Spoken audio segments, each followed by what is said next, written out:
Hey y'all, I'm here with another review. Real Housewives of New York, season 13, episode 9. Okay. I will be doing my Real Housewives of Beverly Hills review later tonight, so keep an eye out for that.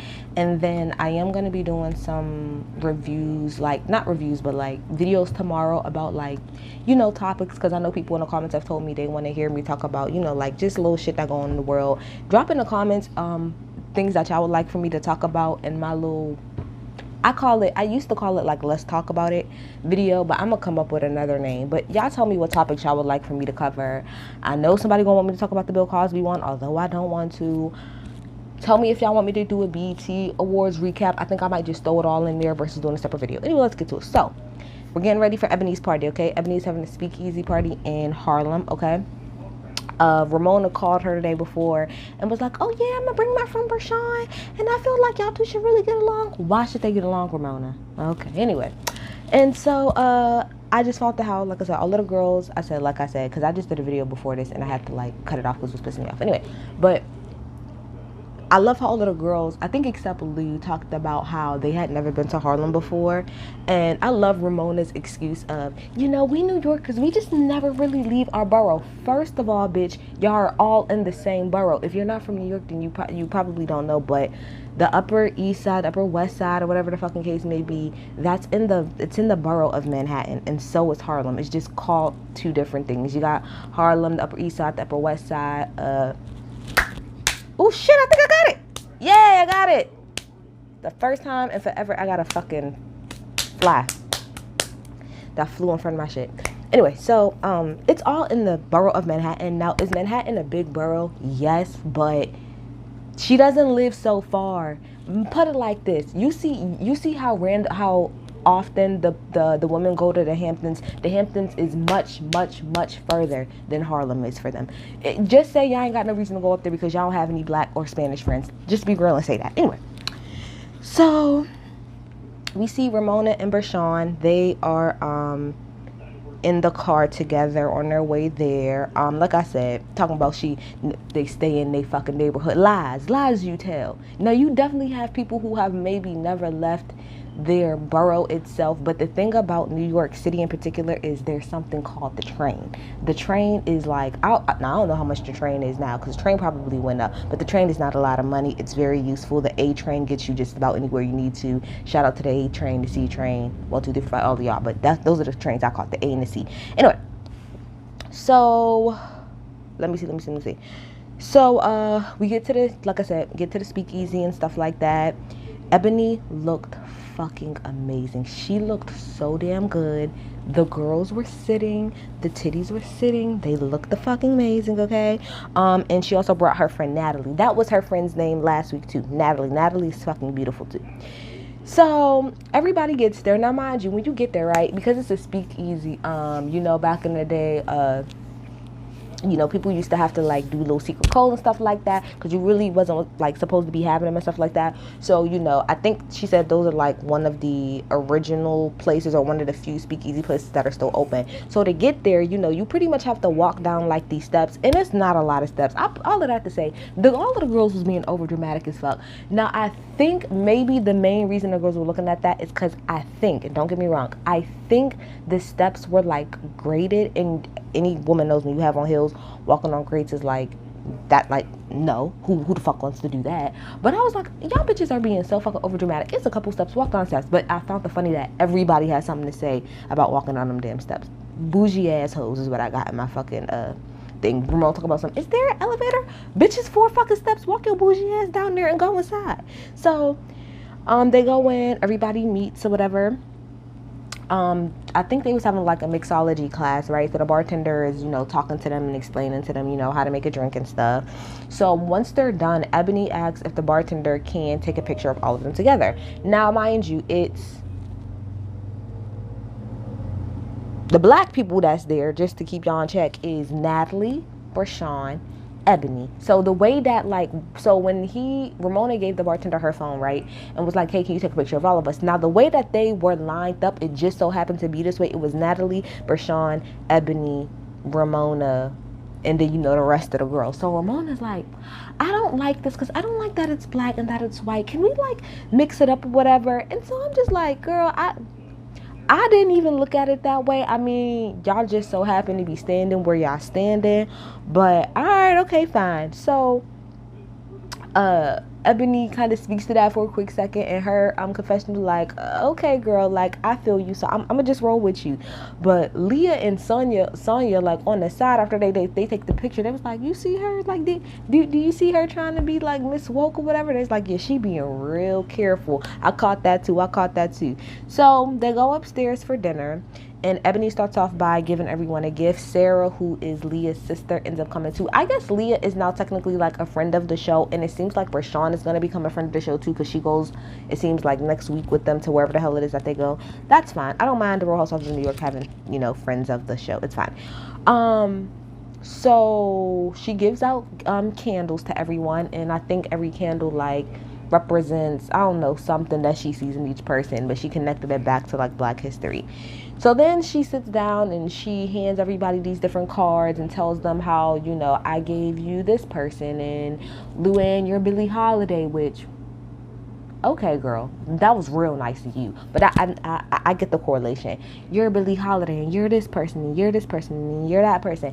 And so Leah in her confession was like, I mean, I think that Ebony feels the need to like educate us and to like speak for like, she didn't say Black people, but for real, Leah pretty much was saying, I feel like Ebony feels the need to, speak for Black people and stuff like that. But it's not really a whole lot of fun. It's more so like us learning. And she was like, and I don't think she's reading the room and getting the fact that it's not landing on any of the girls, because to be quite honest, because Leah was real, she was like, I'm gonna just be real, like these women, they don't care. And I don't even think it's about Black history. I just think they don't care about history at all. Like they just don't care.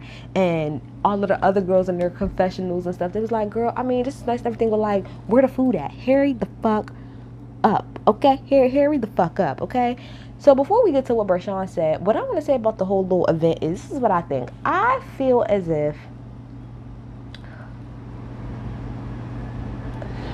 okay, I feel as if for this in particular event that they had,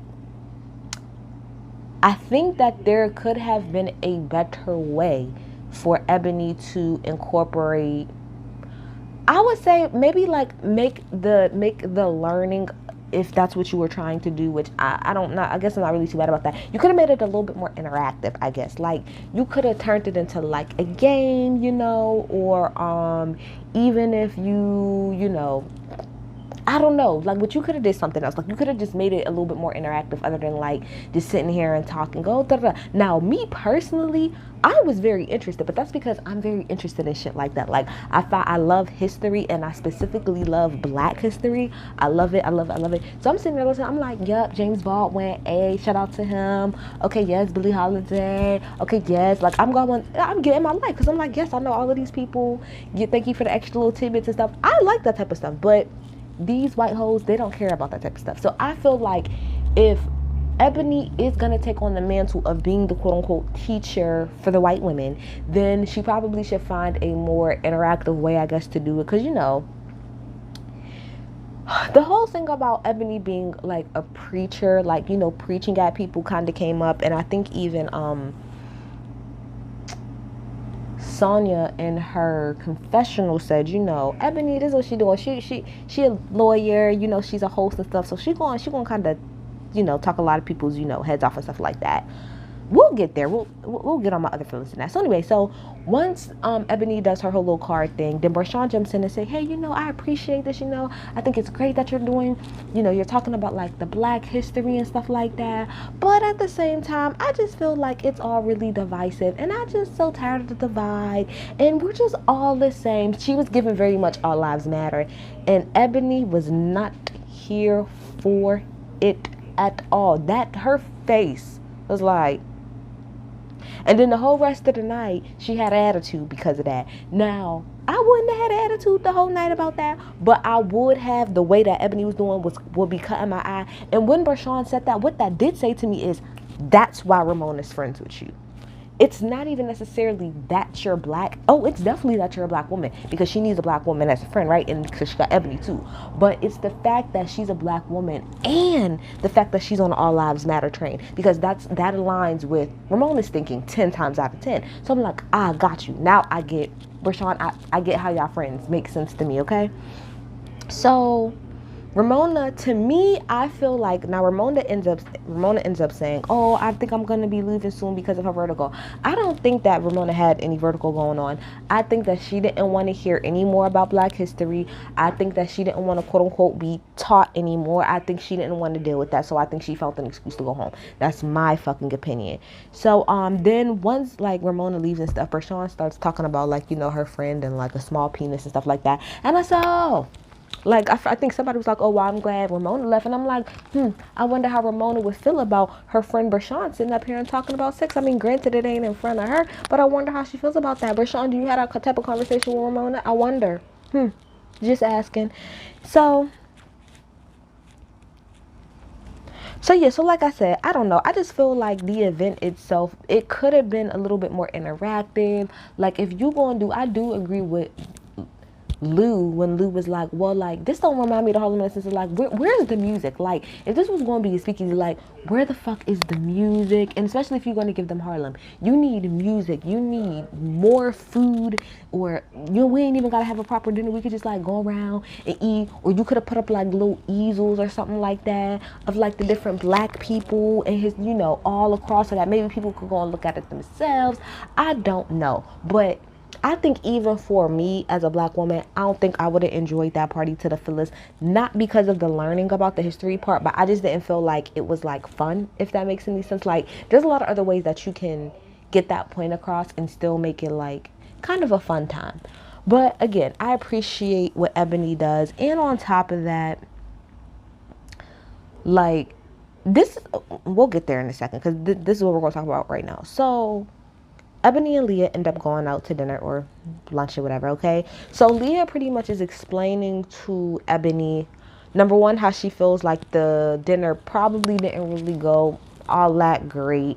And she also talked about, you know, like, I feel like a lot of the women are walking on eggshells. They don't really know what to say because they're actually extremely offensive, and they probably didn't even realize that till you came around, which I think is the good thing. Now, somebody might say, "Oh, well, this is why they're walking around. The show's not fun because the people can't say what they want to say and da da da da." But you want to know what? I thought about this later. This right here is a peak into what black people have to deal with all the time. Do you know how much on the average black people gotta be on eggshells about what they say around white people, around their white co-workers, around their white bosses? We gotta walk on eggshells all the time, 24/7, 365. So the fact that these women have to do it for all of a couple hours a day when they're with Ebony, I honestly don't really give a fuck as far as I'm concerned. Uncomfortable, make them feel uncomfortable. I love it. I love somebody that makes somebody else feel, specifically when you make white people feel uncomfortable, because of the fact that, you know, pretty much, this is how I look at it. Not even making people feel uncomfortable.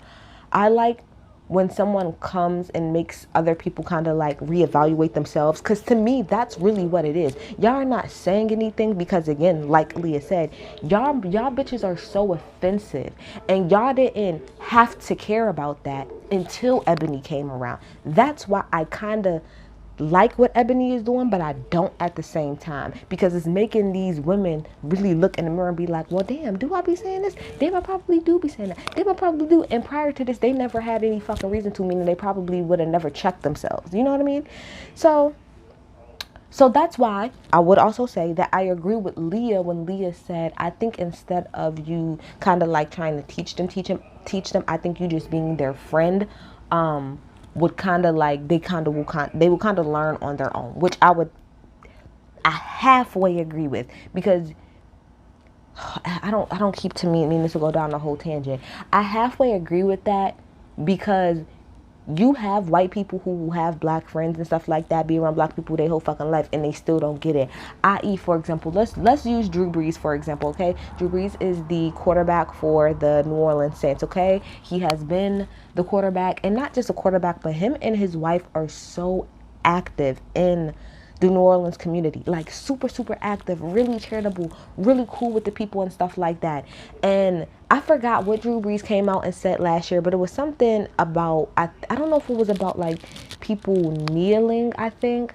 I think it had something to do about like people kneeling on the Black Lives Matter thing, and him pretty much saying like that he didn't get it. And that blew everybody's mind, because it's like, how have you lived and worked in the city of New Orleans?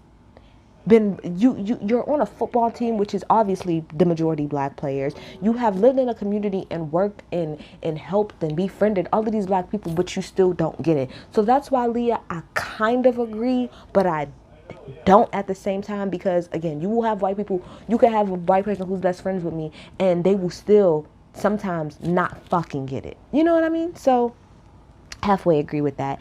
Leah also tells Ebony that she's a little bit intimidating, which I agree. If I was ever in front of Ebony, I probably would like have a whole heart attack, because she's just real fucking intense. And Ebony was like, she would get it if it's not like landing, like if some of the stuff that she's saying is not landing, because she's like, you know what, I'm not a white woman, so I don't know necessarily how they would take it. And she said, but if it's not landing, or if somebody's not getting it, I wish somebody would like tell me or whatever. So Leah pretty much was like, don't feel at the end of the day like you have to teach these white women. And she was like, okay, I understand that. And she was like, when everything was going on with George Floyd and stuff like that, she said, I got to a point where I was like, I don't want to do this no more. Like, I don't feel like explaining nothing. I don't feel like talking about it. Like, I don't want to. She said, but then, she said she kind of realized, like, if I don't do it, then who is? And I'm going to say this about this. Me personally, I made that decision a long time ago. I don't want to be that person that is trying to teach white people to respect me, to respect my ancestors, to understand the pain and the strife that our people has gone through. I have told myself a long time ago, that's not a job for me, because I can't handle that type of shit. I don't have the temperament to do it. I don't have the patience to do it. But I understand and recognize that somebody has to. You know what I mean? Because we can't go around, and this is for the people who are willing to learn. We can't go around sitting up here pointing a finger and saying, oh, you don't get it, you don't get it, you don't get it. And then when somebody asks us to explain to them or asks us how they should get it, I mean, although there is a such thing as Google, I do think that it is important that there are certain black people that are able to step out. And of course, Ebony doesn't speak for the whole entire black race, but I do think it is important for us to have certain black people to be like, nah, this is what this is, nah, this is the history of that, nah, that's the history of this, nah, this is the history of that. But again, I just don't have the patience to do that. So God bless Ebony's heart. I also feel as if the reason why it probably comes off so harsh to like this, because Ebony brought up a good point, and Leah agreed with her. She was like, I would do this with a group of black women too. That's a fact. And the reason I know that's a fact is because I watched Ebony and stuff even way before this. When Ebony was on State of the Culture, like I told y'all before, which was on Revolt TV, it was her, Joe Button, Remy Ma, and Jinx. When she was brought onto that show, she kind of replaced Scotty Beam, who also kind of has the same kind of vibrato as her. Their whole place on that show was the black woman empowerment person. So although State of the Culture was literally, I mean, they talked about politics and stuff like that, but even though State of the Culture talked about a lot of hip hop stuff, trust me, Ebony was definitely the girl out of everybody in the group who always going to insert a little bit of history in there to you. She would talk a lot of, even outside of the black culture stuff, she would talk a lot about her being a lawyer and a lot of legal different aspects of things. So I do agree. I don't think that Ebony is doing this specifically because it's white women. I think she's doing it because, like she said before, this is her life's work. She's not even just a lawyer anymore. Her actual life work is to talk about, to explain, to uplift black people, specifically black women, in their history. So when that is your life's work, and that's literally all you do all the time, I can see how that can kind of bleed into your relationships with other people. Now, of course, there's a time and a place for everything. And I do agree that she can be very heavy-handed sometimes. This episode in particular, I won't necessarily count, but there has been other little scenes and stuff where she said little stuff about being black that I don't think is necessary. Like when, I think I told y'all when she was getting her hair done, And Ramona came down, so it was like, what's taking y'all so long? And she was like, I mean, you're not a black woman, you don't have to get your hair done. I was like, girl, you don't have to bring all of that up. Sometimes I do think it's very heavy handed, but I understand at the same time. That was a lot of fucking explanation. So then we got Lou and Victoria, her daughter. Victoria comes over, and Lou talks about how she really would like Sonya to reel it in. I told y'all that Sonya is fucking is triggering the fuck out of Lou. Victoria talks about how much better Lou is now that she doesn't drink, And Lou talks about how she didn't realize until, she stopped drinking that a lot of her problems comes from her father. Her father was an alcoholic around the same age that Victoria was. And, she said she was very sorry, and she apologized and she cried. And I want to say this to parents out there. Apologize to your kids. I don't give a fuck how old they are. I don't care from young to old. I don't give a fuck. If you're wrong, apologize to your kids. I think a lot of parents feel like when they apologize to their kids, it's taking some type of authority away from them. No, I'm going to tell you right now. I'm not a kid no more, but I'm going to tell you right now because I was one not that long ago.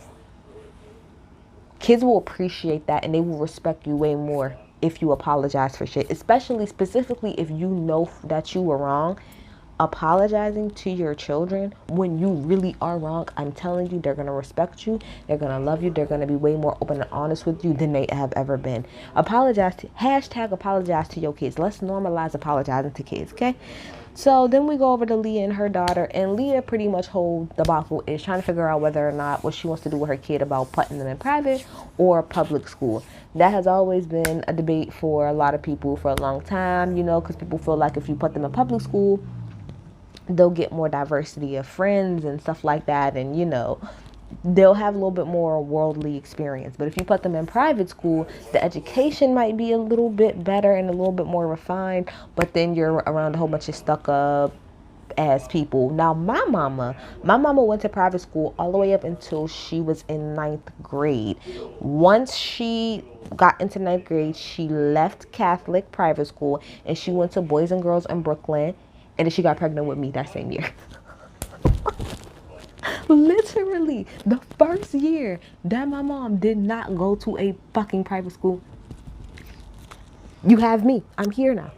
I'm here. That's literally what happened. So, I don't know. Y'all take what y'all want to take with that. This is not me, like, caping for y'all kids to go to private school. I'm just telling you what happened to my mama, okay? So, Ebony goes over to Ramona's house, okay? So, Ramona's like, hey, I wanted to bring Ebony over because I just wanted to get to know her a little bit better. I really, really like her.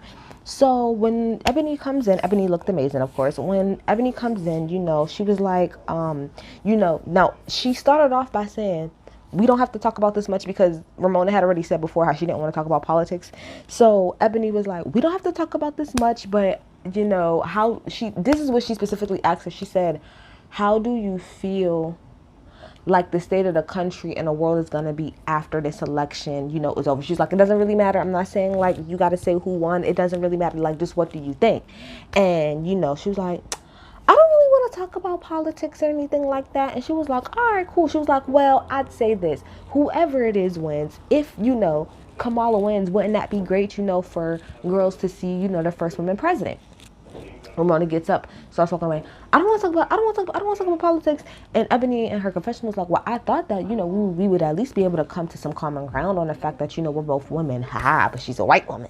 She's a rich white woman on top of that. And we all know after the last election that white women will always pick their race over their gender. That's exactly why there's the feminist movement. And then there is the, what is the black woman, what is the black women's movement? Lord, help me. Hold on. Because they're two different things.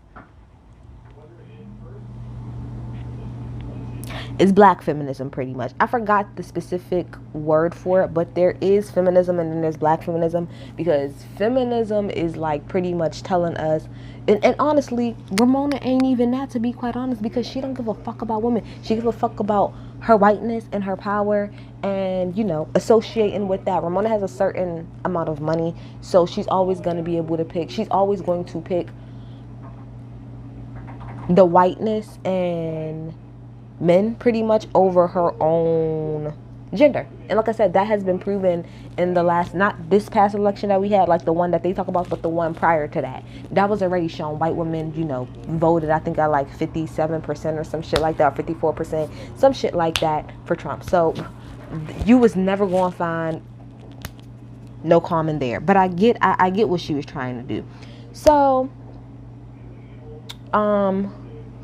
you know, she's like, I don't really want to talk about that. So she goes and she sits down with her, and she was like, hey, you know, I just wanted to tell you, you know, when I sat down with you, you know, after that, it really opened up my eyes, and I just started Googling a lot of things. So they flash back to, I think, a couple of days ago, and Ramona and Lou are outside talking, you know, they're kind of talking about, you know, just the different things that they were kind of like oblivious to as far as black people. So Ramona starts listening things. She was like, you know, pretty much like microaggressions. That's pretty much, I think, what she was talking about, because she was like, you know, like when people like touch your hair, or when a black person goes into the store and they tell you go to the sales rack, or, you know, so she's like, she's starting to pick up on the little microaggressions, I guess, that happens to black people that she may have not paid attention to. So I'm trying to remember exactly how this conversation slid into it, but Ebony says something to the degree of like, okay, well, you know, I'm glad that you learned that, you know. She was like, you know, regardless, she's like, you know, with everything going on, I just feel like the country is like super divided. And she was like, again, we don't have to talk about politics. She was like, but you know, the fact that we still don't even know who the president is, you know, like that shows enough that the country is divided. So, Ramona's like, oh, well, that's because of mail-in votes. And then she was like, but I thought you just said you don't want to talk about politics. And so then Ramona gets up. So that part, I'm like, bro, what are you getting upset for? Because this is the thing about it. We're literally the day after the election, right? So yes, there are other things that we can talk about. However, one of the most pressing things right now is the election. And I personally feel as if Ebony was trying to talk about it without really getting into deep about like specific policies and stuff like that. That's why I feel like she kept it kind of general when she was like, you know, I think you don't have to be on either side of the aisle you don't have to be a Republican or a Democrat, or you could be whoever, and say honestly and truly, this country is fucking divided. That's obvious. Now, I ain't telling you which side of the fence you on, but it is divided. And like she said, I think even Ebony, she was like, even when it came to the whole thing about Kamala being president, she was like, I mean, I'm not saying who should win, but I'm saying factually Kamala would be the first female president, right? Right? Okay. So again, so like I said, so Ebony was like, but I thought you said you didn't want to talk about politics. So then Ramona gets upset and she walks out and she's like, I feel like she's trying to preach to me. And I don't know, maybe Bravo cut that scene up in a different way, but I personally, in that top half, didn't see Ebony preaching to her. I just saw them having a conversation. And again, I feel like nobody said anything about who anybody was voting for. Nobody brought up mail-in votes. Ramona was the one who brought that up. So girl, you're technically the one who brought deep, like you got deep into the politics. All she said was that this country is divided. It's obvious. Take politics out of it. Even with the whole Black Lives Matter situation, the country is divided as fuck. That's obvious, and that's not even a political thing. That's just a fact of the matter. It's just a fact of the matter. People aren't seeing eye to eye right now. So I don't understand why she got so upset. Well, I do. Let's just be real. Fuck it. Because where we at? Like I said, Ebony was like, I thought you said no politics though. So Ramona gets up and she starts to walk away. And to me, she low-key starts making like little small digs at Ebony and brings up the fact about, you know, the other girls, did she bring up that? Yeah. No, not yet. But to me, she started making little digs like, I'm just so tired of hearing about it. All you do up here is you sit up here and preach, and you do this and you do that. I'm like, oh, your real feelings is coming out, Ramona, huh? Real feelings is coming out. All right, girl, I see you. So I'm like, all right, I see your real feelings coming out. So she ends up leaving out, and she goes into her bedroom, and she's in the back talking to her dogs like, you know, I really like her. I just don't want to be preached about. I just don't want to be talked to about it. I just don't want to be talked about it. Right? So she comes back up, and she comes in the room, and she's wearing like this fucking necklace that's like her daughter on it. She's like, I just want to be happy. And to be quite honest, I don't want to talk about any of that. I don't want to talk anything that has to do with the race, religion, or creed. That is such an That's an old people's mindset. That's how I know Ramona's old as shit. Because that's shit that people in back in the day used to be like, oh, you don't talk politics and we don't talk race and we don't talk religion and stuff like that. You don't do that type of shit at work. That makes sense. But Ebony pretty much was like, well, I don't understand. Like, we can't be friends and I can't sit up here and be honest with you, you know? And Ebony, I think, said in her confessional, I think she was like, I'm not saying we have to sit up here and talk about politics. Like, your politics is your politics. That's your business. But what we do have to have a common ground on is values. That part I fully, wholeheartedly get. And this is where the issue comes in, I think, in this country in particular, especially with the whole thing with, like, people who voted for Trump. I think a lot of it comes from the fact of that there has been some shitty ass presidents, right? And I really don't want to get into politics too much. There's been some shitty ass presidents.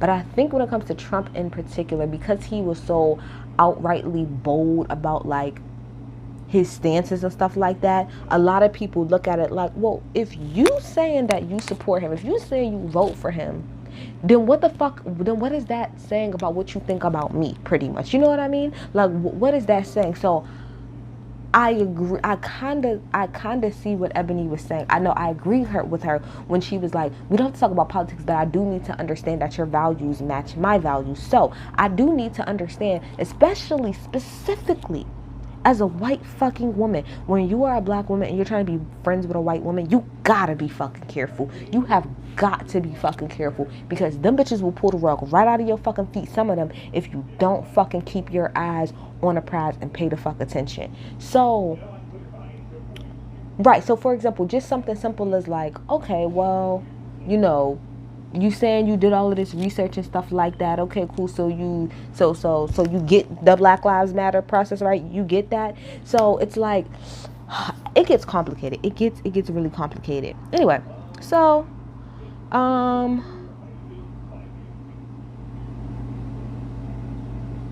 also, sorry, let me say about that, because I have in my notes,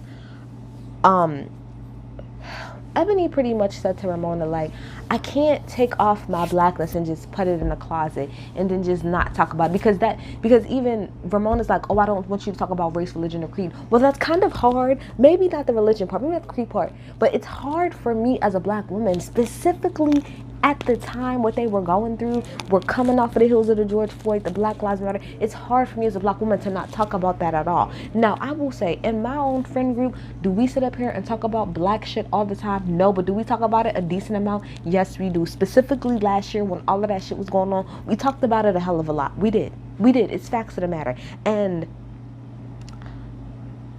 it's hard to be friends with you. And specifically, like I said, I think for Ebony in particular, like, I'm going to use, because that's what we're talking about, Ebony. I think it's hard for her in particular because, like I said, that's literally her life's work. Blackness is her life's work, period. So Ramona, she can't sit up here and talk about, you know, like, Ramona has like a jewelry line or something like that. She can't really sit up here and talk to you about, oh, well, you know, I just got this product in and all this stuff. Because I'm pretty sure this is the thing.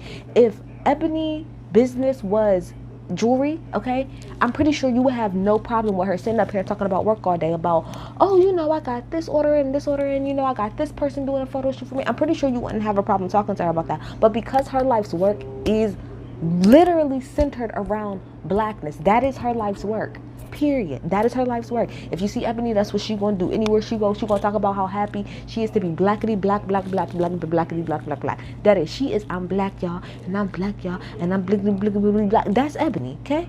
So I can understand how it's like, how are we supposed to be like friends, right? Like really, really good friends, and I can't even talk to you about something simple.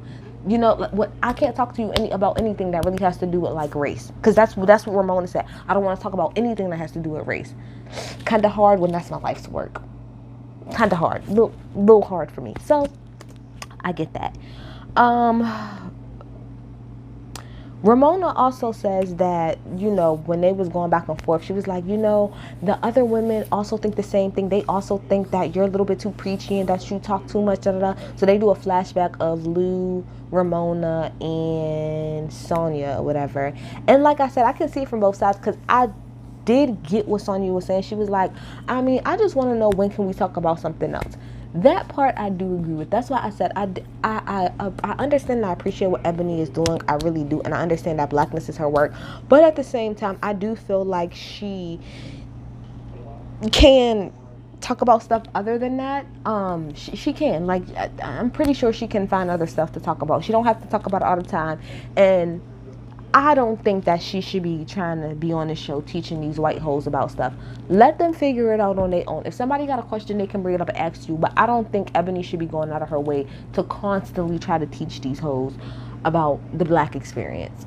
If they want to know, they'll do their Googles. If they have a question, they can come and ask you. But I don't think she should make it her mission every time she's around the ladies to keep trying to teach blackness. That's just my humble opinion. So I do agree with the other ladies to a degree that Ebony, although this is her life's works, blackness is, and it's really centered around her world, I do think that she should expand as far as, like, you know, when with them in particular, about what she talks about. I just do. I feel like, now, she has talked to them before about, like, you know, her relationship and stuff like that with, you know, the guy that she was dealing with, her past relationship and stuff, and buying a place in Harlem. I just feel like she just, like Sonya said, let's just keep peeling that off. Let's talk more about that, okay?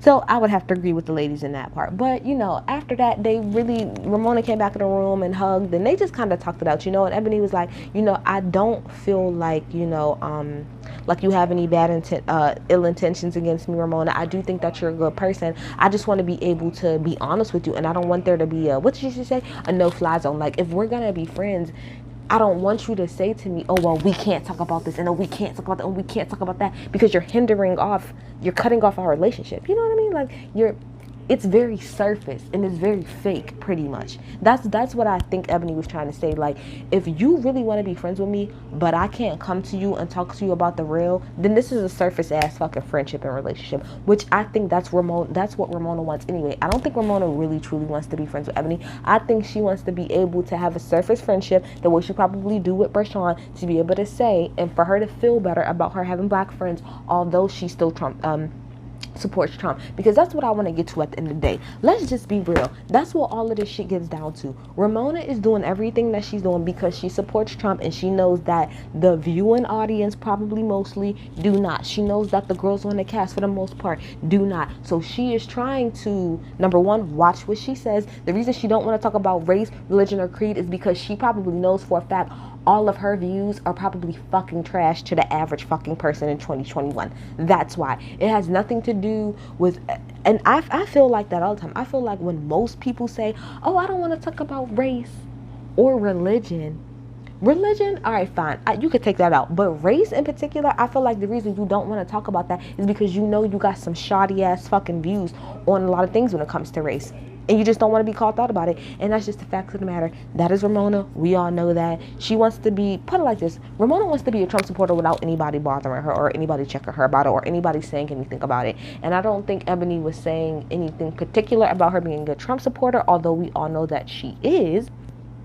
I think she was just trying to get a feel of, like, what was going on. Because she even asked her about the whole picture. I thought she was going to go more in depth about the picture with her and Brashawn, and then her and Ebony together. I mean, then, you know, them two together. But she didn't. She didn't. But I expected her to. Maybe they cut that part out. But I thought she would get in more deep about that. But I don't know, man. Again, I could see it from both sides. So I'm going to just end it like this. Ebony girl, I get what you're doing and I appreciate what you're doing, but these white hoes do not care. And I also feel like it is not your job to sit up here and explain blackness to these hoes. They can figure it out themselves. I feel like you should expand your horizons as far as what you're talking about. Don't talk about blackness every single time that you're around them, because to be quite honest, they do not care.